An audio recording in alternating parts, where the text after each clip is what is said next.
Yeah, their fortune. You know what's crazy? Actually, I'm gonna spread some tea right now. Oh.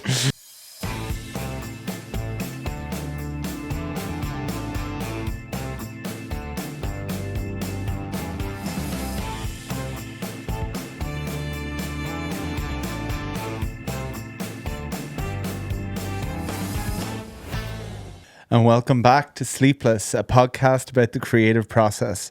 I'm here, myself, Robin. Tom. And over here we have... Cylla. So Cylla is a multidisciplinary creative, a selector, a visual artist, a producer, and the founder of Care Package. Care Package is quickly rising in the Toronto scene as a place that supports creatives and DJs in different genres and disciplines. He's recognized as one of Toronto's must-watch DJs. His ability to weave genres into seamless performative acts speaks volumes of his talents. Mastery of navigating any crowd with each set, Cylla takes listeners on a journey. So you're very welcome, Cylla. Thank you. There you go. What an intro. Yeah. This is the first longest intro I've ever done. Well, honestly, like someone like what it was for like another gig, and they asked me for like an intro, and I was like, I don't know what to write, man. It's tough. I gave it to my friend, and they told me they just like wrote a bunch of qualities and then put it in AI, and then gave it back to me, and I was like, this sounds pretty cool. You know what? I'll just send this through. So Yeah. That's what everyone does That's now. the modern way. Apparently, AI is creating this thing called brain debt. And basically, so when you have to solve a problem, your brain lights up. And then let's say it's math, right? And you have to do it in your head. Your brain's huge, like lights up like a Christmas tree. But then with a calculator, it's a bit less. Then when you like Google search something, it's the same as using a calculator. But apparently with doing the LLMs, your brain is just like super flat. And because of that, like people's brains are like getting lazier. Apparently. That's the new. That's interesting. That's new crazy. 411. Yeah. So Yeah. Well, nowadays a lot of the jobs in the job market are requiring that you like an AI whiz. They want you to be able to harness AI in order to make your capacity at the workforce at the workplace like four times more than like a person normally. So it's actually crazy. yeah, it is crazy. Yeah, no, the AI is definitely changing the game of jobs and stuff. And I suppose actually it's worth asking the question: do you think it's going to come for DJs? Yeah. Yeah. Sure. Like, Yeah. In what way do you think? I just think it's probably going to make things a lot less error prone. That's also a thing about like performance and performative arts is that like the error of someone making a mistake live is part of the unknown and kind of like experience, right? But It feels human. Yeah. it feels human, right? Yeah. But as a DJ, and any of my DJ friends could attest to this, it's like you make a small mistake, even though no one else notices it but yourself, and you're like, damn it. Like, or there's that guy in the background you can see in the corner just judging you. yeah, I know. Like it's crazy. All my friends now that I know will come to my set and I know they're all other DJs, right? And I know they're listening, so I'm like, Sometimes when I'm mixing and you're trying to get it right, and then sometimes this happy accident of like you thought you wanted a vocal to line up perfectly, and then it actually sounds even cooler when it's like 2 beats off, and you're like, oh, actually this does sound better. it's got like a different kind of clap pattern. Or Exactly. kick pattern. Yeah. So I suppose some of that is, maybe if we're looking for perfectionism, AI won't be able to, but who knows? I don't know. Yeah. Like, we'll have to see. But yeah, so Care Package is something I think now I came across your page on Instagram, and I've said it to you before, you're doing some really great, not just content, but you're putting people, you're giving people platforms to be able to express themselves. And we always say, Tom and I, that, when Sleepless has been open a year, but to see the scene grow so much as it has and see different people come in and support it like that is really great. So I suppose what kind of got you into wanting to start Care Package? So I guess it started like about a year ago, almost like to the day. I've been DJing for I think like probably a total of 2 years or 1.5 at that point, like a year ago. And I sent like a mix in to a promoter or like a manager at some bar or club, and they just never got back to me. I sent in like 3 or 4, kept trying, nothing. And I was kind of getting frustrated because at that point it was like, I'm putting so much work in, I'm starting to make connections, and I know I'm good enough to play at least an opening set, right? And nothing. So me and some friends, shout out Addy, shout out the Block, we just started doing like open decks, started making flyers for ourselves and just putting our names like right in the middle, and then doing it over and over and over again, getting all of our DJ friends, having new DJ friends come in, repost it, tag everyone, and then it just kind of like worked out in a way where it was so organic and natural that like these posters and the flyers and people supporting each other ended up turning into more of a like a promotional thing for each other.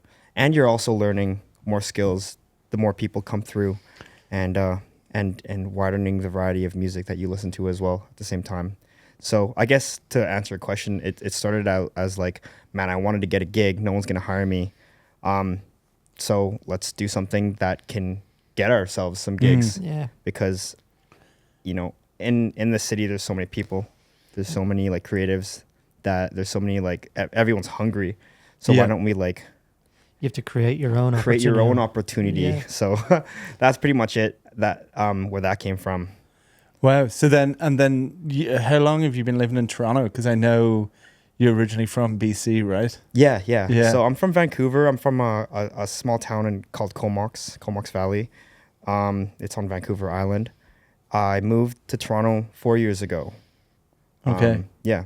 So then 4 years, and then what, like 2 years in, you were like, or 3 years in, you were like, okay, time to start. Like, yeah. Well, I mean, I was in Toronto. I was in Vancouver back for like Christmas or something, and I was telling my friends like I wanted to start DJing, and back then like I just heard about like a piano, or I've been spinning it for like a year, and back in Vancouver like no one really spins a piano at all, and me as a DJ, I was like, I can do that. I want to be the best piano DJ in Toronto. So when I go back there, I'm gonna start spinning it. So shout out all the South Africans and Nigerians that have showed me their music and allowed me and to play their tracks, because I got here and I quickly realized that everyone already plays it. Yeah, DJs that are more rightfully so to play piano, the piano genre, are playing it way better than I could even imagine. So for our listeners, because not everyone is versed in genres, can you describe like what piano is? It's like, it's a very groovy, vibey. And you can say that about all music, but it's very groovy, vibey. It's it originated in South Africa. It has roots in Nigeria too, depending on how like and what kind of like the mood of that song is. So I'd say like South African piano was very like dark and broody. It's got like that classic 808 or drum kind of kick pattern, and a lot of really cool use of their effects too. Like there's a lot of whistles and this and that, and it just sounds so cool and vibey. It really gets your body like moving. And then Nigerian South piano was more like upbeat, more happy, more you want to kind of like, it's less like industrialized club, if that makes sense. It's more like you're out for a drive and it's like, hey, yeah. So I really want to spin that. I got here and I quickly realized, I was like, wow, everyone is already spinning this, and there's people way more better and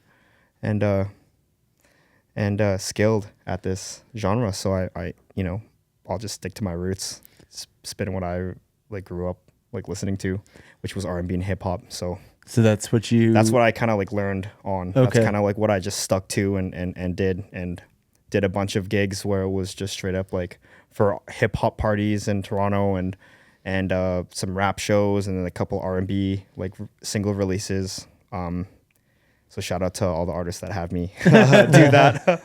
Yeah. Do you scratch? Yeah, I love scratching. You I use wish I Gripper? was better. I often pass Platey, and I'm like, those guys are so cool. Yeah. I wish I could.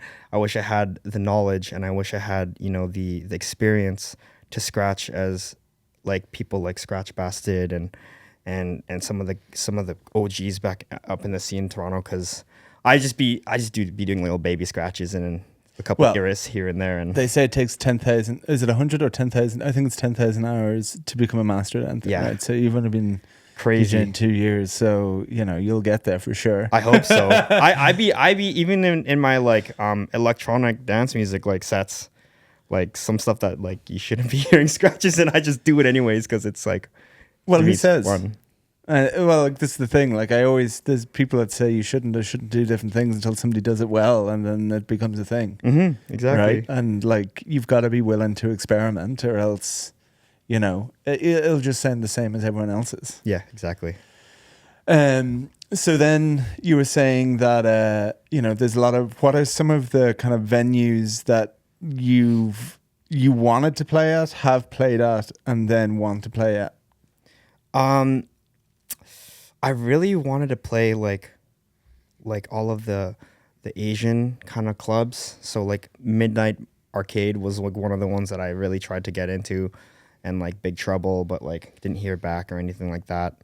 I know the booking manager, so shout out GQ. Like I So would you've totally got love to to play spin those? there. Sorry? And you have got to play there yet, or not? No, really? I haven't. I've been there with friends a bunch of times and dapped up the DJ, being like, "Yo, dude, you're sick." You know what it's like when you start DJing, you like Yeah. seeing people, and you're like, "Yo, I like that track, dude. Let me steal that." Yeah.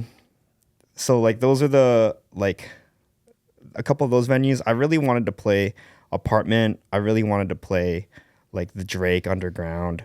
I really wanted to play also like I don't think they are a thing anymore for like spinning, but at the time I really wanted to play what's it called? The Ace Hotel, or no, what's it called? It's another hotel on Bloor. A bunch of different places. W Hotel is really cool. Yeah. So what's what would be your like dream gig? Ooh. I would really like to just play for like 8 hours or 6 hours. Oh yeah. At, like, like sets, just somewhere where like the DJ table is really nice, maybe like marble, and the crowd is just my friends, and I could play whatever I want and just mix for an extended amount of time just for fun, and just also talk and have some drinks with friends. That would be my like dream gig. I do love the DIY parties a lot. I do love like the lounge events a lot. I'm slowly starting to hate clubs. Yeah. Like absolutely don't really want to be spinning at clubs because it's just through experience. So like, what's your, without naming clubs, what's your kind of like negative experience of clubs? I love playing for people. I love seeing their reaction. I don't really like having to just for me an experience, like when I throw my own events at clubs and we have a couple DJs on, I don't really like some of the attitude when people come in and only do their set and then leave. I don't really like when I think it's kind of crazy where someone will show you love and then get the gig with you and then just dip out and never talk to you again. That's like crazy to me, because coming from a point where it was like friends and like a very positive upbringing in the DJ community, I'd be showing love to everyone, and like I'd be showing, I'll tag someone, or I'll throw one of their edits on like on a reel or something, and it's all love, but when someone doesn't like show the love back in like the most subtle way, it's like, damn, that kind of sucks. And that only really happens at the clubs. Interesting. Like, Well, my I experience. I always go back to it's like, why do you get into it? Like, some people get into it for the love of the music. Some people get into it for the clout. People get into it for, I don't know, attention. Yeah. And like, I think the motivation that you're in it for then represents itself in how you end up acting. Yeah. You know, like, I know Meg, my pet monster. Have you met Meg? Meg Fearson. She does the community events in supermarket. Oh, that's really cool. No, I haven't. Yeah, so she as well talks about this as well. Like, if you're gonna do a gig at the supermarket, like her, like she's like, you should stick around because you're there to support the community, right? At this point, we've like Care Package as a community and business, we've put so many DJs on. I can actually count in the hundreds of how many people. Not hundreds. Probably like around like close to 80. Hundreds, maybe 80. Well, yeah, I mean, like good. the majority of our following is all DJs, and we've definitely had at least like half of them go to an open decks or come to a thing, or we try to show love where we can. It's every week, so we try to put someone on every week. Wow. Yeah, the open decks, we have it every week. Shout out Cylla V, shout out Free Play. And so, where do you like? If you were to say in 5 years, where would you want to see Care Package? That's a tough one. I honestly think it would be cool for us to like have bigger, like, I think event planning is like the bag right now in terms of like what we're good at, like event planning, budgeting and organizing. I think we're really, really good at that. I think we're really good at content. I hope it becomes more of a bigger network in terms of like media, but also like almost like a booking agency where like my dream is we're getting a website built, and I want DJs to be able to upload a profile on there, and I want there to be a database, and then like if a venue like is looking for a DJ, it just shows up like on Craigslist or something, and then it's like you can choose from this DJ. This is like this DJ fits your vibe, or this DJ Based fits on this, like based genres, on what like they play. genres and like feedback. I think that would be really cool. I think that would be like a Tinder for DJs. yeah, exactly. I think it would be like, I mean, like people are always looking for DJs. I think it would be like a really good place to like a directory to find DJs. I suppose that doesn't really exist today in that shape. No, I or was form. just thinking about that. Yeah, no, you wouldn't really see something like that now, I don't think. Yeah, no, I don't think so. Like, I Yeah. mean, even with job applications, people apply for job applications, but I don't think it shows up like that. I don't think Yeah, 'cause LinkedIn like does a bit of that. Yeah. LinkedIn, like, you'll have your experience and you'll have what jobs you're looking for, and it'll like Yeah. match. So if you were a prefer- hirer, you like It'll you see could just the go in candidate, and you yeah. can see the candidates. But I Yeah, guess- so something like Yeah. that essentially. But- I would love that for like for people trying to find Yeah, gigs. but when you think Make it about a the bit more. music industry in general, I think like getting an agent or getting into an agency is probably a very like gate kept. Is that the word? Yeah. It's kind of like hard to like get the foot in the door there. Whereas like it's something like you said, you're talking about creating there could open up the door to get people exposure and Yeah. stuff like that. Yeah, and bookings and stuff.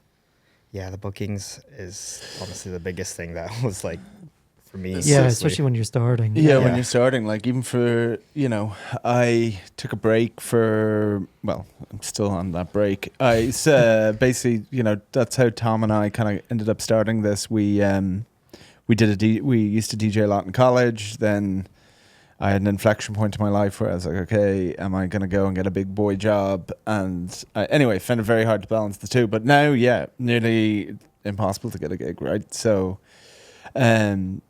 what you're doing is great, because I think everyone needs their opportunity to shine and their platform to be able to, like, hopefully get booked or get it. Like, here's the thing. If an agent came to you today and say, hey, I want to be your agent, would you say yes? Well, I'd look into what their like, I guess their repertoire is, how recognized they are, what contacts they have, because if I was to be booked, if I was to be taking care of an agent, I want them to take better care than I already do for myself. Yeah. Like I would like to know if like it would be possible for me to travel. Yeah. That would be sweet. Yeah. Yeah. But yeah, I probably if it aligned and if they had a really good bucket of connections, then yes. So yeah, kind of on that point, like one of the things that I find, and I'm sure other people like, what's kind of the inside scoop? So what's some of the DJ hierarchy that kind of exists in Toronto? Oh, it's so strange. It's so complicated. Sometimes it's so political for no reason. I think it's warranted, but I also think it's stupid. I think it's so what is it like roughly speaking? Like you don't have to speaking, you have like some of the people that have been spinning for a long time. Some of the people that have been on like the most craziest, different kind of equipment that has been completely taken over by new school like technology. So because all I got to do was just come with a USB stick and I do respect and I do really want to learn how to scratch on like vinyl. Like that's something that I've really, really wanted to do for a while. And just in terms of hierarchy and kind of like there are DJs that are very territorial, about their connections, about their network, about who they align themselves with. And then there are DJs that are really graceful with that kind of stuff and act like mentors. I really respect those people. Shout out Jekka and Manalang. Those guys, super, super cool. Those guys are like, to me and to a lot of our peers, we look up to them. And the way they show us love back is like, okay, like it's possible. So how I try to run Care Package, how I try to run the business is that like I want to be able to get to a point where I'm undoubtedly like a really good DJ. I'm getting all these gigs, I'm getting yada, yada, yada. But then when it's my turn to pass that torch down, right, or my turn to give some knowledge to someone, I'll give it at any point possible. Because where would I be now if it weren't for those people?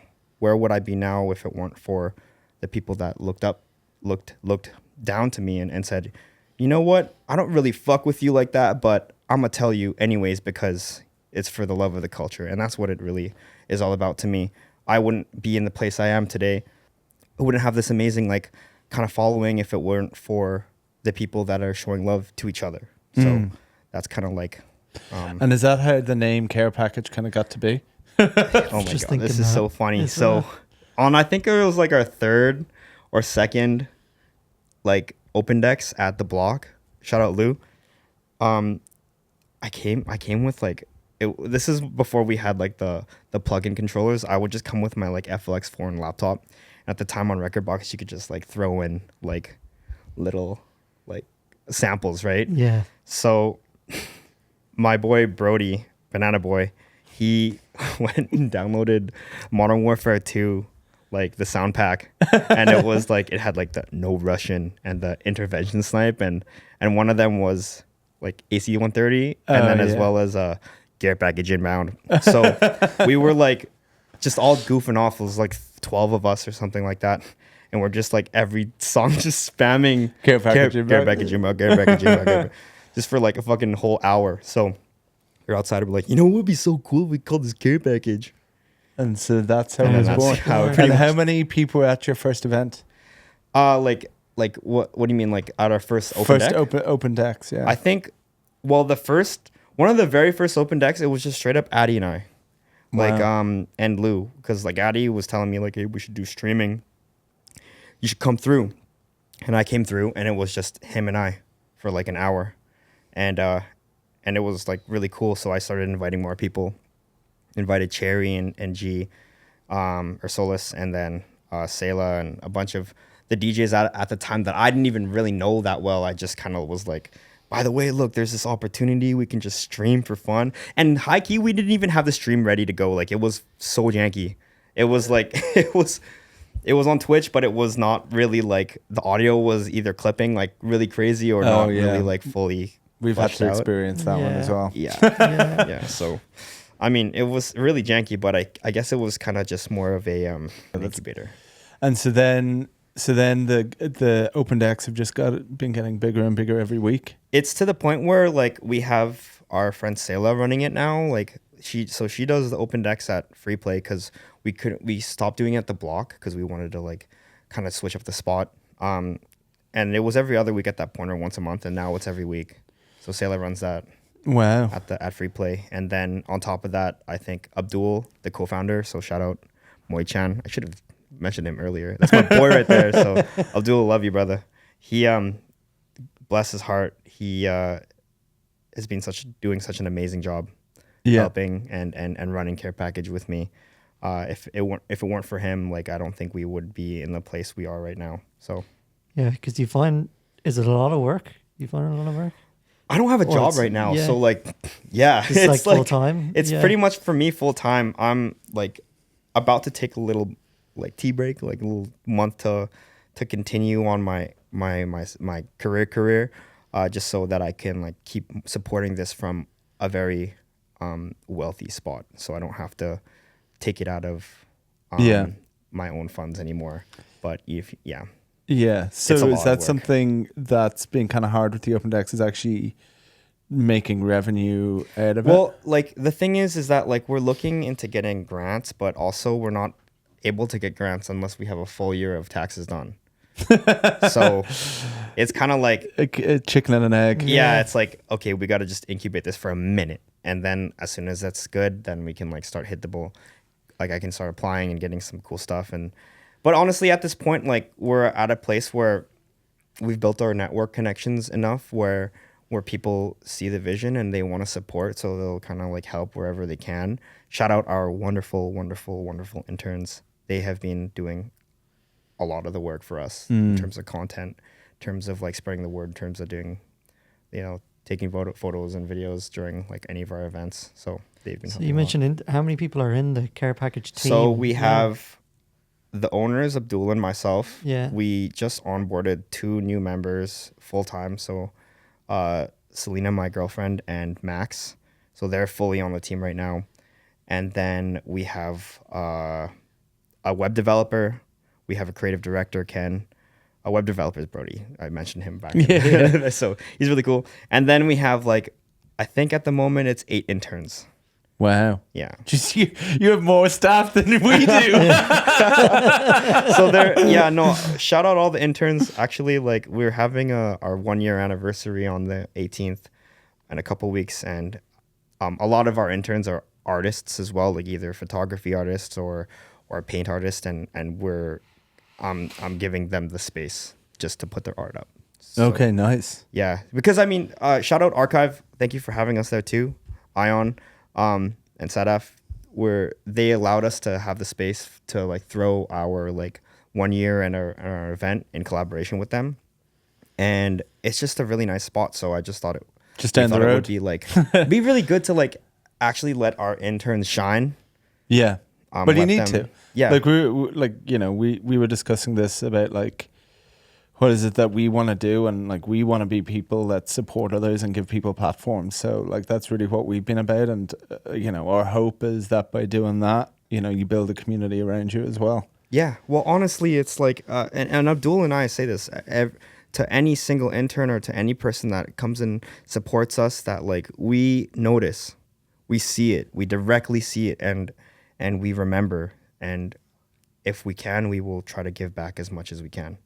That's why we're not profitable at the moment, but that's okay. Yeah, that's okay. I mean, you're only in your first year. They say it takes about 3 years to build a business. So Yeah. don't worry Yeah. about profits yet. Yeah. Baby steps. I honestly, right now, it's just building the brand, and I'm still on that too. I don't care for most of the stuff. I do know, and I do have a feeling on the scene of how it's kind of like this, and the ebbs and flows of everything, and I just, regardless of all of that, I just want.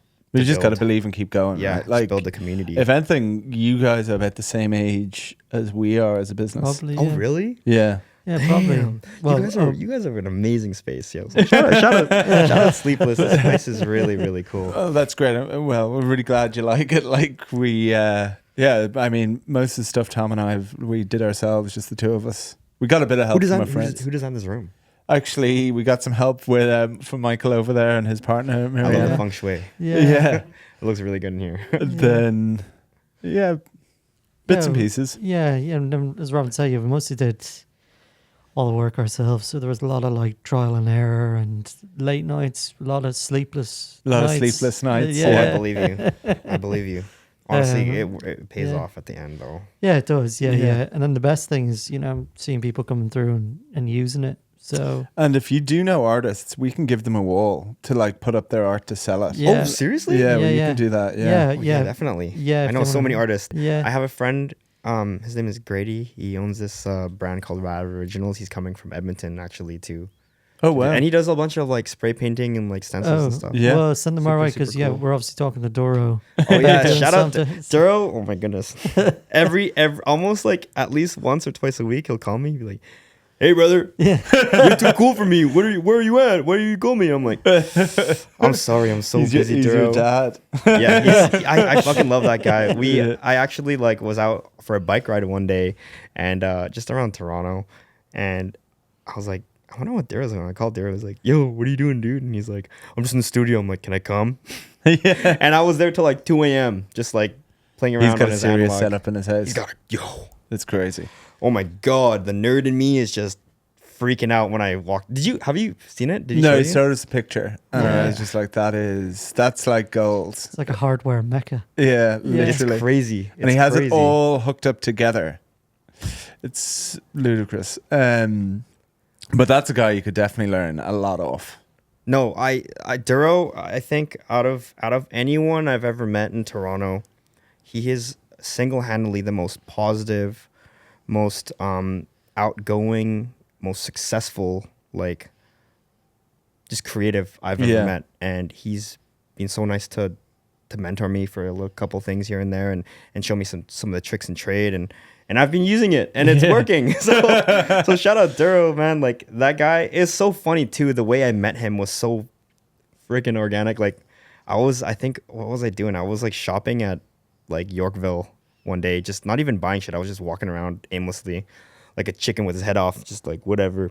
I see this guy like painting outside of Holt Renfrew, like spray painting on this like big wall, and I like go up to him and was like, "Hey dude, that's really cool. Like how are you spray painting inside? Isn't that like the fumes of the Yeah, Because like history, some like lore behind me. Like I used to be a photographer and before I was a producer and before I was a DJ, and my buddy Grady from Rad Originals, he flew me out to Edmonton to shoot a documentary for him that was basically him like what was it called?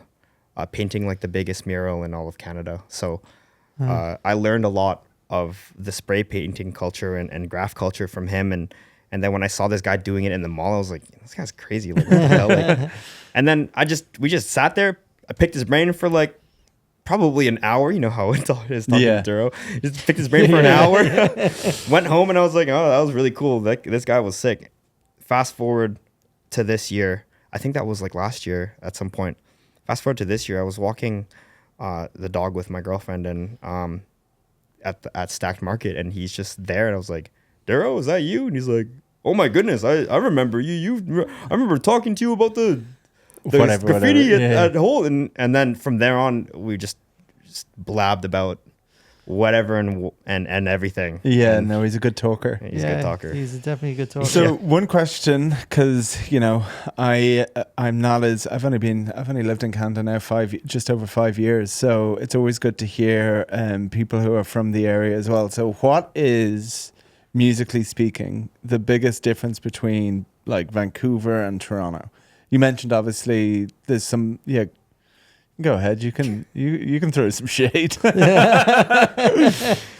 down. just straight up white, yo. Like, there's no. I feel like it's very commercialized, like radio and EDM. Like, it's just straight up radio and EDM.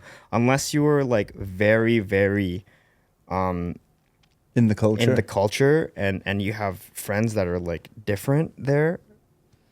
I think the state of music is like at least a year behind, because Interesting. I had a friend. I remember spinning.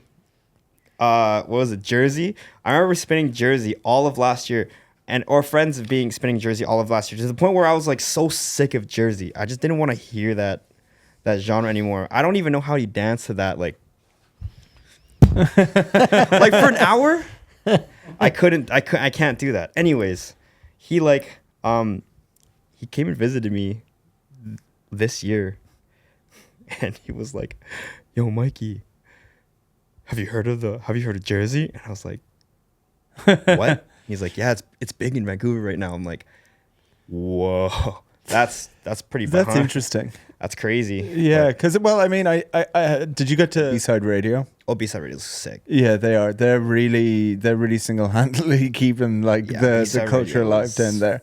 Freaking cool. Yeah, no, they're doing some great things, and then even Come Spin With Us is another really cool collective in Vancouver. Where are they based? I think it's just straight up like Chinatown area. Okay. Like Rami is the DJ that runs it. I remember he was actually one of the first. Back to like our conversation, we're talking about like DJs that are DJs that put on other DJs that like that support show love community. and as opposed to like not really being a good role model.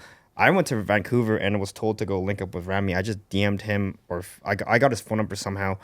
I phoned him. He's like, "Come through to the studio." And this guy was so friendly to me. And I could tell he's been in the industry for a long time in Vancouver, which is crazy to think about because the Vancouver DJ scene is so hard to navigate. I feel like it's significantly harder to navigate than Toronto. Tell me about it. I feel like It's the probably because walls it's are smaller too, right? so smaller. Yeah. I think like the ceiling for your ability has to be way higher. The genres that you spin are selective. Yeah. Very selective. Like I said, the genres in Vancouver are very, very like bass is pretty big there. yeah. A lot of bass. Fun. People Bass love is sick. they like Bass Coast. I think what the Librarian has done there is phenomenal. I'd say it a lot. The EDM and the electronic music DJs in Vancouver are different. Those guys are different though. Yeah. Like, I know the drum and bass guys are like really, really sick. Like Yeah. Steph Tsunami and Levels. Like I remember I kind of like grew up with them. So And then a lot of them will go on and play like Shambhala as well. Yeah. She told me she's like, I'm playing Shambhala and I'm playing Faded and what was the other one? There's one more. Faded. Contact? Is it Contact? Contact, yeah. Yeah. And I was just like, damn, how do you get to that point? That's crazy. As a DJ playing like Contact or Faded or any of those like gigs is Well, I think Vancouver you've got to is get in with Blueprint events. They pretty much have everything wrapped up. So it's kind of crazy how what's that one event people that like run Vancouver? the Blueprint events. Yeah. They run it all. Yeah. They own that one in Chinatown as well. Then they have like Fortune. Fortune, yeah. They have Fortune. You know what's crazy? Actually, I'm gonna spread some tea right now.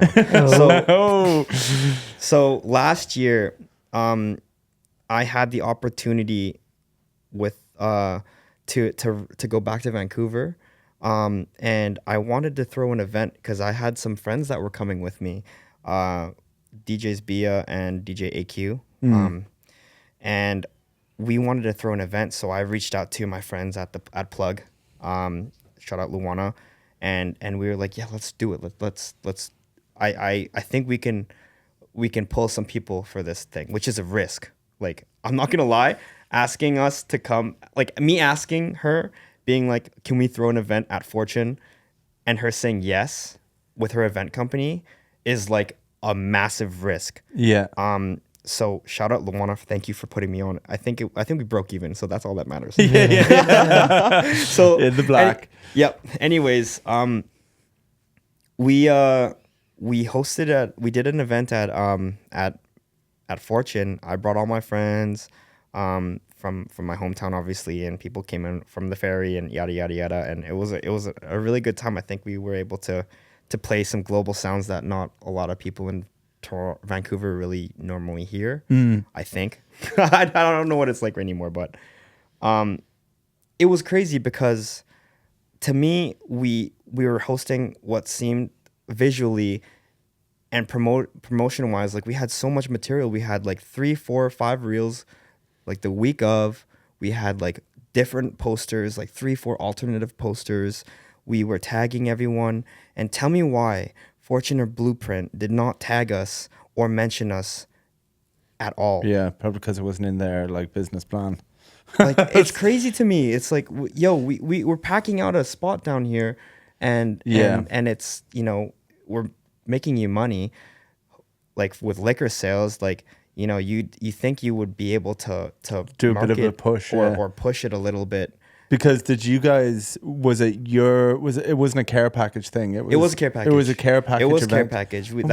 That's how we were able to have it, because at the time it was care package. Like, it's almost like it looks more official than just having 3 random Toronto DJs coming in. Right? So give us a slot. Exactly, right? So it was crazy to me. That right there just kind of showed me the political and business side, I suppose. And business side of DJing. Well, I mean, not to defend them, but I would say, I'm going to go out on a limb, I'd say it's very hard to do nightlife in Vancouver. Yeah. I would say it's a cutthroat business, because I feel like a lot of people go out for the love of the night, but people in Vancouver just love going to bed early and getting up and going out in nature. So it's it's crazy. Like, when I first moved here, it was people are out until 2-3 a.m. and businesses stay open longer, and the streets are more lively later into the night. After like a block hours. party. Yeah, like block parties and after hours, or like a block party. Vancouver is like a daytime barbecue, like kind of just like take your kids out and enjoy. Yep. A block party here is like party. Yeah. But no, it's a very different vibe. So I suppose that probably plays a factor. Maybe they don't want to devalue. I still, it makes no sense. They should have thrown some love, at least.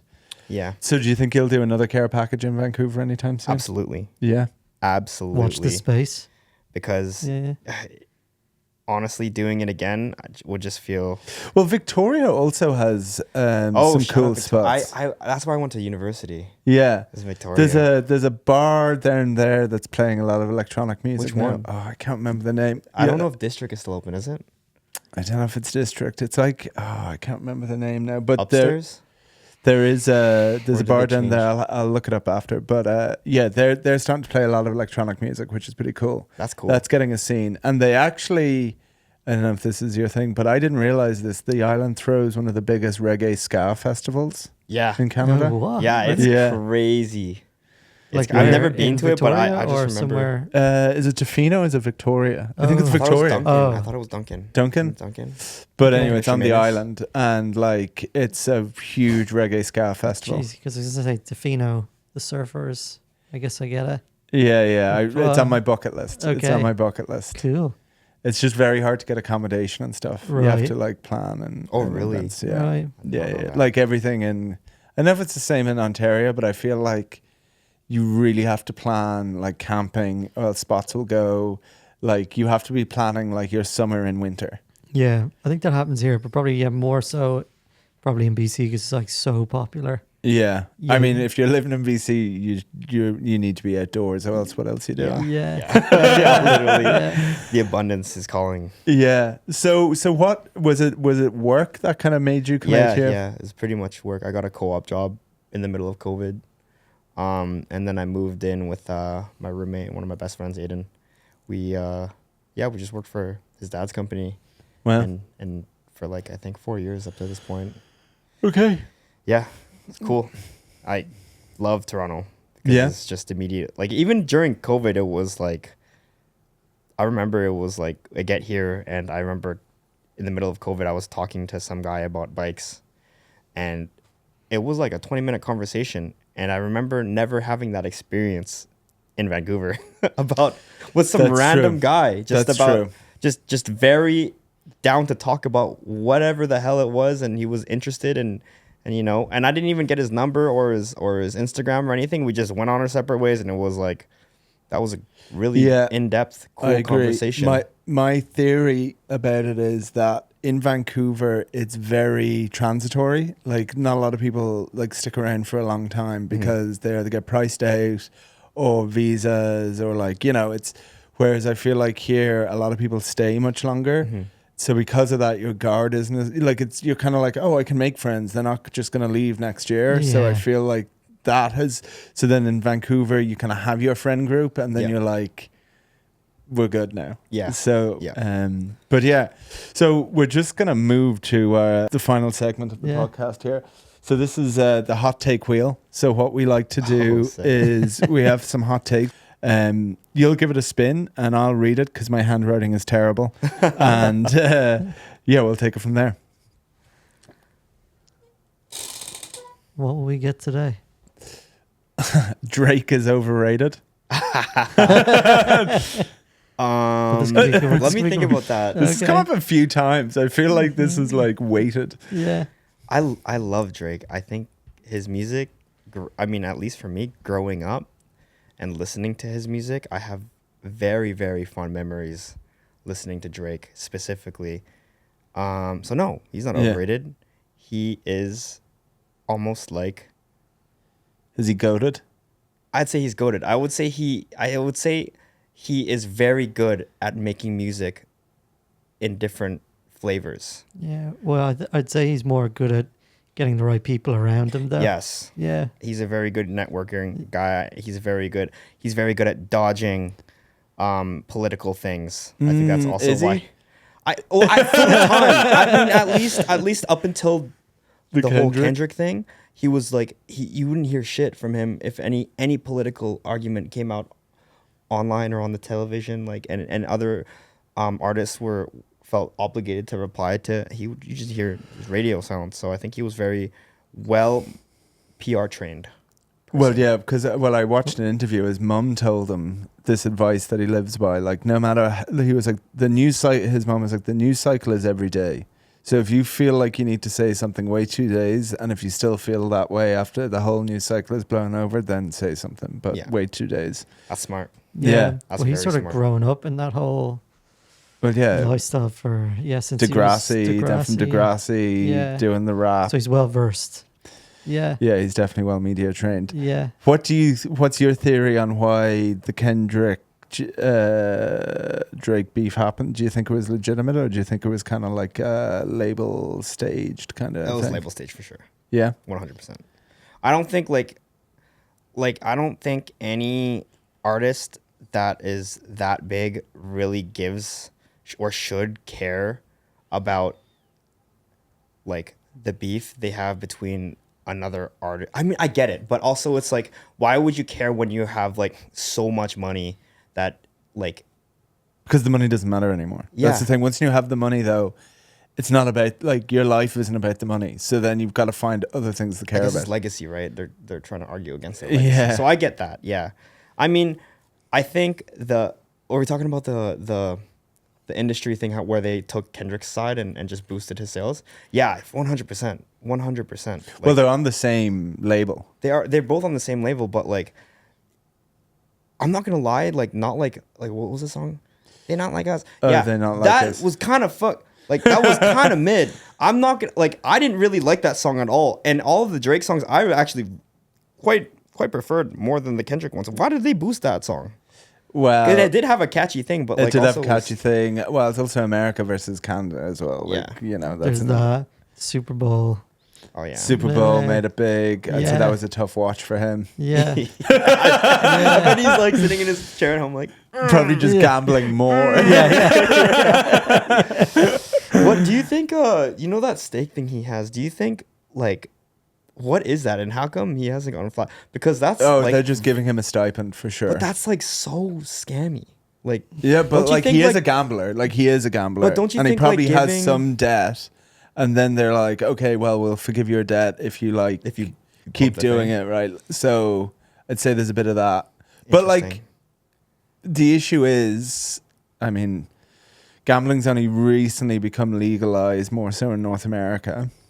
I just So all these companies are now I just hate seeing on like YouTube and anywhere, or even any sports like Yeah, it's terrible. Any sports channel you see, it's always and only exclusively Gambling. gambling. Yeah. It's all gambling, and it's like, man, You know, That it's sucks. it's Yeah. like I'm getting. Well, I didn't even like to gamble, but I'm so like kind of like keep getting this guy. He's an Irish guy, and basically what he does is he has online gambling on his phone and be like, just got a round of points for the boys. Let's see if it's free, right? And you're just that guy's hilarious. I've seen that. Yeah, he'll go around in public with is it the VR guy? No, I've seen that guy as well. Freaking funny. Have you seen that? I haven't seen The that VR, guy. Yeah. He goes around with like a VR thing, and then he'll talk to like some random. He's like, "Oh, how much is this car?" Yeah. The dealership lady will say like, "Oh, it's like 42K," and he's like, "All right, let's gamble it." Yeah. Like, And he's out of VR just playing poker or whatever. That's funny. So But yeah, but again, in a way, that's subtly advertising. Yeah. Because somebody's going to sit there and go, "Oh wait, that's how you make money." Yeah. And then and then the thing about it is, one, you do well for a while and that becomes addictive, that feeling. Or you do so badly for a while and that becomes addictive because you're chasing to make it back. Yeah. Yeah. So you're kind of screwed at either end of the spectrum. Yeah. Yeah. It's a tough one. The Yeah. house always wins. Yeah, the house House definitely always always wins. wins. Unless you hit it big and leave immediately. Yeah. Yeah. Well, I've never had that happen to me. And so, Stay clear. I'll stay yeah, clear. yeah. It's a smart move. Is there anything before we wrap up? You wanna- Shout out my beautiful girlfriend Selena. Oh, Shut it, Selena. Yeah, Shout out yeah. Selena. Shout out my parents, my mom, dad, my grandma, my brother, my sister, my family, and shout out Abdul. Moi Chan. Nice. Care package. Care package on the way. Yeah. So and that concludes another episode. If you want to either practice your DJ skills, learn how to mix on vinyl, or to use this fabulous podcast room, come down to Sleepless Studios anytime, any day. We're open 24 hours. Just simply download the Sleepless Studios app and away you go. Big love to Sleepless, yo. Yeah. You Well, guys have been maybe showing- we'll see a care package podcast. Can we see? That would be so cool. Okay. I know some friends. That Okay. talking about Let's it, talk. but Let's talk. Watch this space. Watch this Big space. love, But Sleepless. Thank you yeah. for having Until me. next time. Peace. Stay sleepless.